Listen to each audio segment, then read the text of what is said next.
Halo,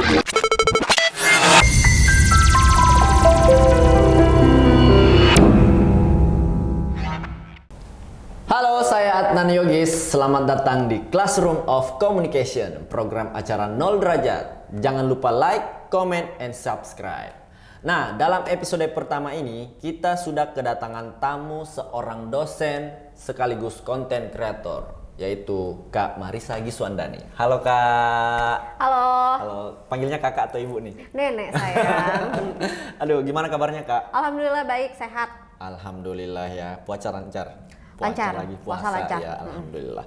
Nah Kak, ini kan kita mau membahas tentang fenomena yang terjadi di Indonesia, yaitu membahas tentang literasi digital, khususnya catfishing. Apa sih itu catfishing? Boleh dijelaskan sedikit? Sebenarnya kalau kita ngomongin catfishing, ini kaitannya dengan pemalsuan identitas. Pemalsuan identitas. Iya, jadi sebenarnya bentuk-bentuk anonymous.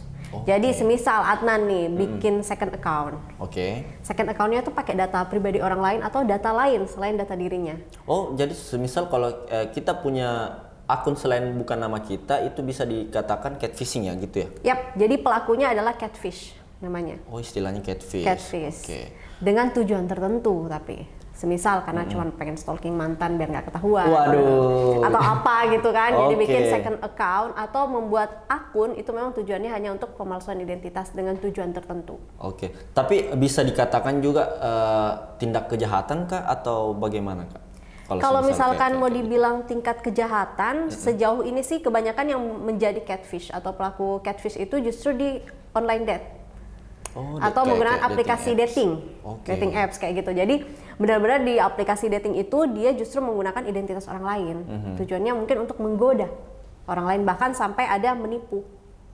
Kayak gitu. Ketika sudah saling suka nih, berlanjut chatnya ke arah yang lebih pribadi, biasanya terjadi penipuan di situ. Nah, membahas tadi juga bagaimana sih kalau seharusnya penanganan catfishing yang ada di Indonesia agar kita kayak mengedukasi gitu anak-anak muda zaman sekarang agar tidak gampang kayak istilah seperti itu Kak? Sebenarnya kalau ditanya gimana, ini kan basicnya di literasi digital ya. Nah, literasi digital itu ada 4 pilar sebenarnya. Pertama itu cakap. Terus keamanan, etika, dan budaya digital. Jadi sebenarnya sebelum kita terjun ke dunia digital, kita harus cakap dulu. Cakap itu artinya kita tahu cara pakainya, tahu fungsi aplikasi ini untuk apa, dan kita tahu kita mau pakai untuk apa. Lebih bijak lagi ya Kak ya? Benar. Nah setelah itu keamanan. Kita tahu yang mana nih yang perlu kita sebarluaskan atau tidak. Sebenarnya pelaku catfish kita nggak bisa kategorikan ini adalah hal yang amat sangat negatif ya. Karena beberapa teman saya juga catfish. Dalam artian dia sengaja menutupi identitas pribadinya. Karena dunia maya ini kan diakses sangat luas. Betul. Informasi pribadi kalau tersebar luas juga bisa fatal buat kita. Jadi untuk mengamankan dirinya dia menjadi catfish nih. Dia membuat pemalsuan identitas untuk dirinya, tetapi tidak untuk menjadi gitu, cybercrime tidak. Kayak gitu. Jadi sebenarnya kita harus tahu keamanan. Bahwa berselancar di dunia digital itu berarti kita harus tahu nih yang mana ranah privacy, yang mana ranah publik. Nah, setelah itu budaya. Nah, budaya digital ini, budaya ini seperti kebiasaan atau habit. Kalau tiap hari kita bangun kesiangan, berarti kita budayanya adalah budaya selalu bangun itu saya Kak. Siang.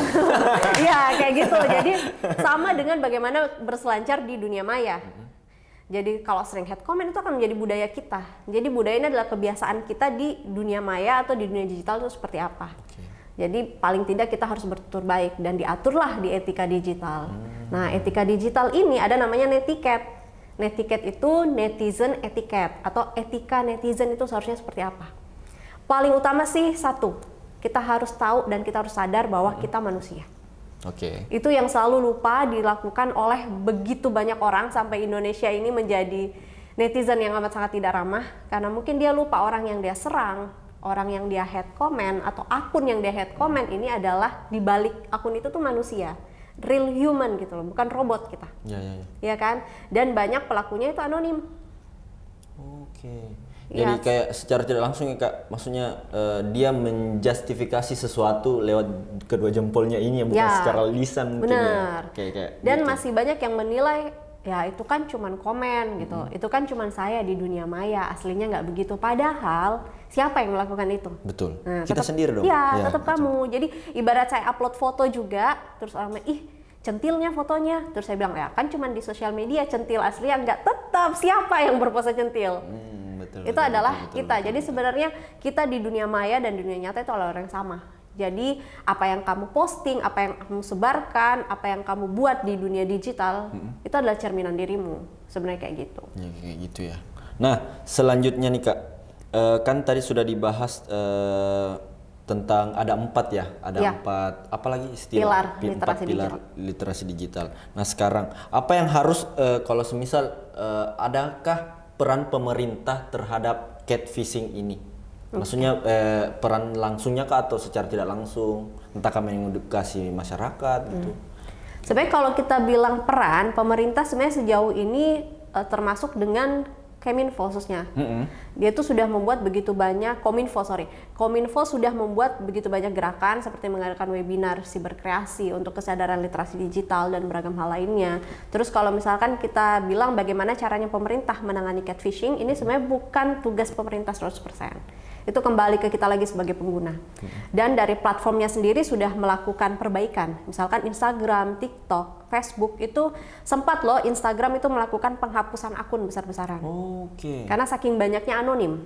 Yang tidak aktif juga iya, ya, benar. kadang-kadang kayak Yang gitu tidak ya. aktif itu hilang. Jadi kalau tiba-tiba followers kita berkurang atau following kita berkurang, kemungkinan itu memang ada beberapa beli dan ada pemalsuan Ya, identitas di oke, situ. oke, Kayak oke. gitu. Jadi untuk mencegah ini sebenarnya memang harus dikembalikan ke kita sebagai pengguna. Bagaimana kita bijak dan kita bisa membedakan nih yang mana yang catfish, yang mana yang enggak.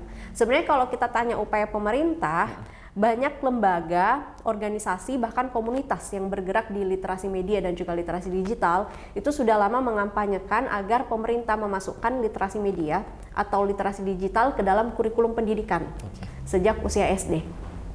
Apalagi kalau kita lihat sekarang kan, belum masuk sekolah nih, anak-anak sudah nonton YouTube. Betul banget tuh. Belum masuk sekolah dia sudah bisa mengakses handphone. Jadi penting sebenarnya kurikulum ini untuk dimasukkan di sekolah dasar. Paling tidak ada penanaman, bukan hanya untuk orang selalu terfokus ke generasi mendatang ini akan seperti apa nih, generasi anak-anak sekarang ini main HP semua. Pertanyaannya yang membuat anak sekarang main HP siapa? Orang tua. Iyalah, nggak mungkin kan dia baru lahir, Ya. ih ibu punya HP pinjam dong, nggak mungkin. Ya, betul. Pasti dia diberikan akses. Nah secara juga tidak langsung ya, kayak kalau semisal anaknya mungkin lagi nangis terus Ya. ditenanginnya pakai HP, pakai handphone dan beragam cara lainnya. Nah itu adalah bagian dasar sih, hal dasar untuk kita memulai untuk mengedukasi secara dini. Sebenarnya handphone ini untuk apa, digunakannya untuk apa, berapa lama durasinya. Misalkan kayak Adnan kenapa bikin Instagram? Tujuannya bikin Instagram untuk apa? Sosialisasi dengan teman kah? Personal branding, pekerjaan atau apa? flexing sih lebih tepat. Flexing bisa, benar. Ada yang mau di flexing? Belum ada. Oh belum, oke. Kalau gitu di cancel saja itu dulu rencananya. Tapi gini ya Kak, berarti peran pemerintah ini penting, tapi kembali lagi dari dalam lingkungan keluarga dulu kali ya untuk mengedukasi bagaimana kita mengantisipasi catfishing ini dari keluarga gitu. Iya betul. Dari hal sederhana. Jadi sebenarnya kan pelaku catfish ini kita juga nggak bisa bilang kita nggak bisa langsung dapat buktinya nih. Iya. Kamu catfish gitu kan. Tapi kita mesti menanamkan nilai-nilai kenapa kita harus terjun di dunia digital. Tapi intinya kayak gini, dunia digital atau perkembangan teknologi ini adalah gaya baru.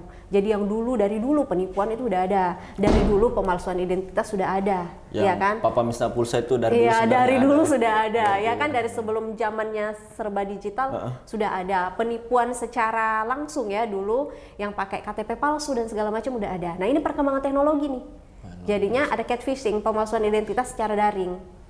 Jadi semakin maju teknologi, semakin penipuan ini semakin variatif juga. Betul kayak banget, gitu. betul Sebenarnya banget. bisa dideteksi sih untuk kita bisa ngelihat ini benar-benar catfish atau bukan. Tapi pernah juga saya dapat Kak, nah kalau semisal pernah ada WhatsApp broadcast nih, Ya. ada kayak link yang kita klik itu kayak aplikasi, Ya. itu termasuk catfishing atau penipuan biasa gitu? Sebenarnya kalau itu masuk kategori phishing. Oh beda lagi Ya, ya? kategori phishing. Jadi dia tuh biasanya akan mengantar kita kepada satu aplikasi atau malware yang bisa merusak sistem kita atau mencuri data pribadi kita. Oh, wah itu yang sekarang banyak terjadi nih Kak, betul. juga salah satunya. Nah, makanya sebenarnya kita harus hati-hati. Jadi sebenarnya banyak sekali gerakan literasi digital yang memfokuskan kepada orang tua sebenarnya. Karena kalau kita lihat yang gampang percaya klik link itu adalah grup family. bener, dan tersebarnya memang di grup Betul, keluarga. Jadi memang kita harus lihat nih, ini linknya asli atau enggak. Biasanya kan link phishing itu terlalu banyak ini kata apa sih, simbol-simbol ya. Betul. Dia tidak singkat linknya, terus dia tidak menggunakan domain yang resmi seperti misalnya .co.id, .net. Dia justru menggunakan misalkan domain-domain yang gratis kayak gitu. Jadi kita harus tahu bahwa oh ini nggak aman nih. Jadi kita harus cek dulu sebelum kita klik dan berhenti di kita, jangan disebar lagi ya. kayak Betul gitu. banget. Nah itu kayak perbedaan dari catfishing dan phishing itu ternyata beda ya. Yap. Betul banget. Nah selanjutnya nih Kak, kalau menurut Kakak sendiri pandangannya untuk generasi milenial tentang catfishing itu harusnya seperti apa sih lebih bijaknya? Sebenarnya kalau kita ngomong milenial, sekarang milenial tuh Gen Z sih. Jadi kalau misalkan jadi kalau generasi milenial sekarang itu justru terpecah. Kalau misalnya kita melihat data yang penyumbang perilaku netizen Indonesia tidak ramah, itu memang generasi milenial ke atas, milenial ke baby boomer, bukan milenial ke Gen Z. Gen Z itu cenderung nggak suka skip. Dia pokoknya pantengin sampai habis gitu. Iya, nggak suka skip. Kecuali sesuatu hal yang benar-benar mengganggu dirinya. Contoh misalnya kayak dia punya fanbase atau dia ngefans banget sama satu hal, terus idolanya dihujat, dia akan ikut masuk belain itu. Contoh nih, fans. Iya, kayak gitu. Ya, saya juga suka yang kayak gitu. Tapi bukan berarti kita harus standby di situ. Sebenarnya attitude di media sosial itu kita sudah, sebenarnya platform itu sudah memberikan kita solusi sih, sudah memberikan kita fitur block, skip, report. Jadi kalau kamu nggak suka skip, kalau itu jelek di block. Betul. Kalau itu tidak bermanfaat, report. Tetapi yang dilakukan adalah selalu meninggalkan komentar. Jejak digital pastinya. Jejak digital. Jadi sebenarnya tingkat tertinggi dari literasi itu adalah apresiasi. Kalau kamu merasa konten tersebut bagus, up. Kalau nggak suka, skip. Itu. Kayak gitu. Tapi kalau misalnya kita ngomong catfish, bagaimana generasi milenial tentang fenomena catfish, ini memang lebih banyak di online dating.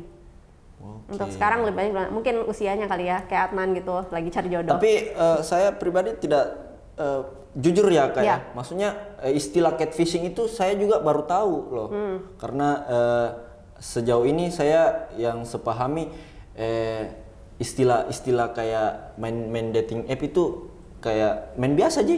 Saya tidak tahu bahwa ternyata itu ada yang namanya catfishing gitu. Iya.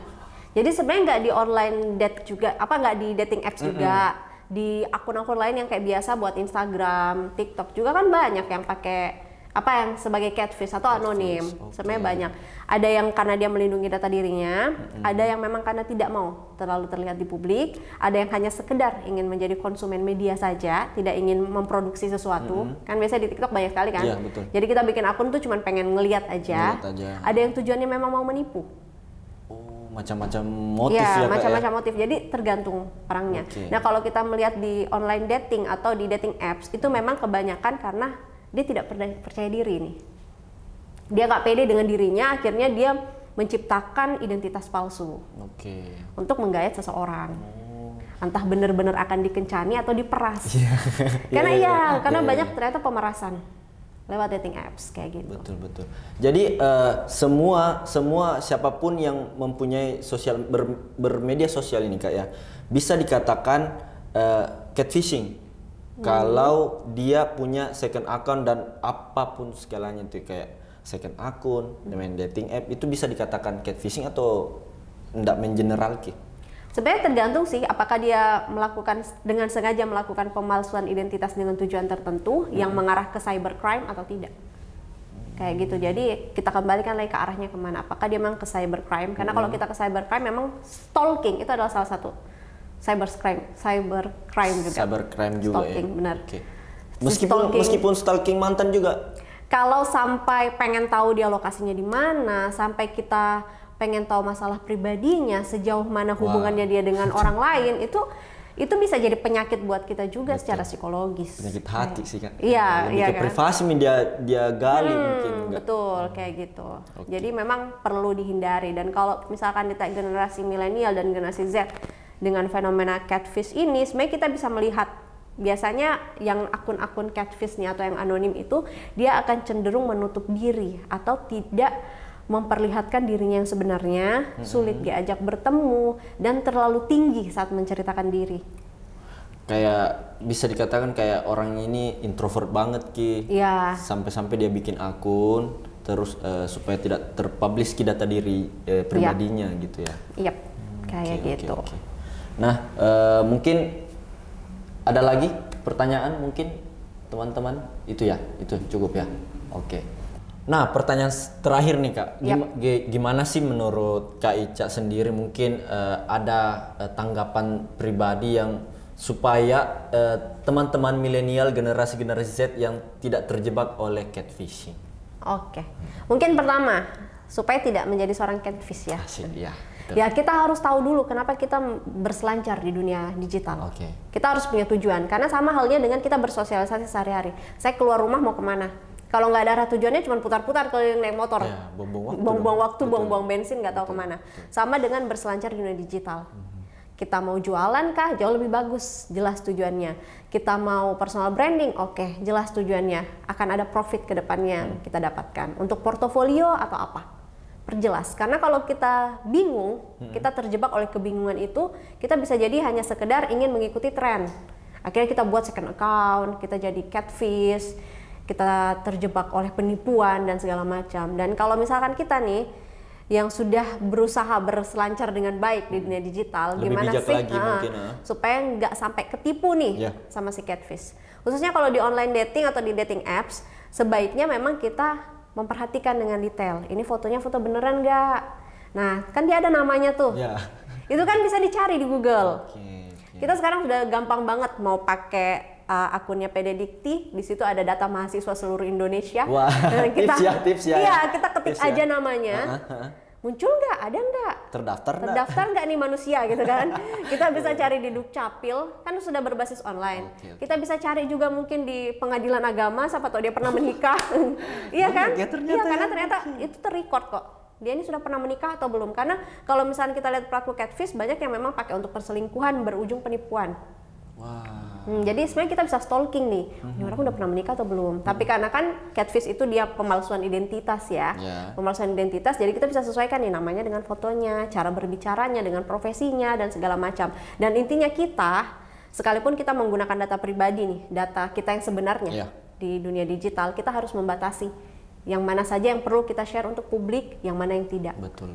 Kayak gitu. Jadi kita yang harus punya batasan sama dirinya kita. Kalau kita rasain informasi pribadi yang tidak perlu disebarluaskan, tidak perlu di-share, ya nggak perlu. Kalau kayak semisal kalau kita galau nih, kita pamer di story kayak mau sekali kok ditahu bilang galau kok gitu. Cari sahabat buat cerita sendiri. Kayak misalnya saya secara pribadi jujur ya, saya sampai sekarang itu tidak punya close friend di Instagram. Wah, keren. Karena sama Kak, saya juga. Ya, karena begini, kalau memang tidak untuk disebarkan ya saya enggak usah. Ya, ngapain? Iya, karena betul. close friend juga banyak yang kurang asem kan.